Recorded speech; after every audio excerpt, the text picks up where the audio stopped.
Hi, I'm James Lamont, fellow at the Bedeen Center for Rural Economic Development at the University of Minnesota Crookston. Today, I'm going to give you an update on the drought in the United States. All of these facts are current as of November 1st of this year. Nationally, droughts continue, especially in the Midwestern and Western United States. In fact, some communities in the Western United States are slated to actually run out of water by the end of the month. The drought itself is particularly problematic in the valleys of California, Central Valley primarily, as well as the southern Great Plains.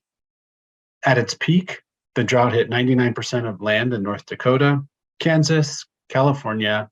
Nebraska was roughly 90%, as well as South Dakota. Iowa and Minnesota were not far behind.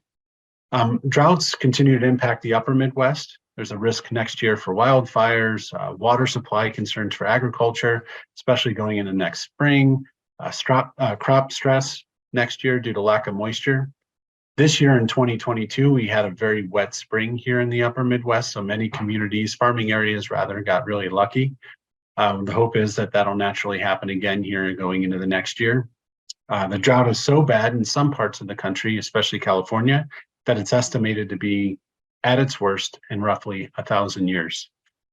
There's anticipation that actual landscape could be permanently altered as a result of the drought.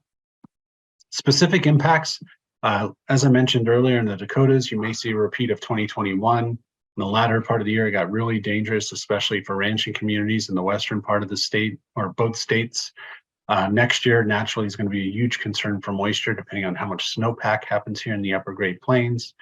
Be a concern maybe for some late season fires even going into this year.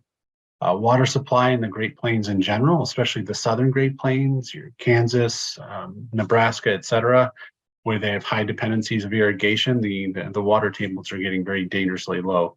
In some parts of the Mississippi River, navigation has been impacted. In fact, if this continues, it's possible that the United States may not see traditional transportation along the Mississippi River. And on top of all of this, there'll be additional strains on crops and ranching operations throughout the rest of 22 and into 23. I would anticipate crop yield reductions in some areas because of the water shortage.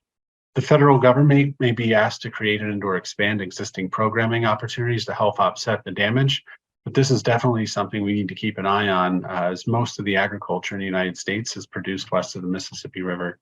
Thank you for joining me and have a great day.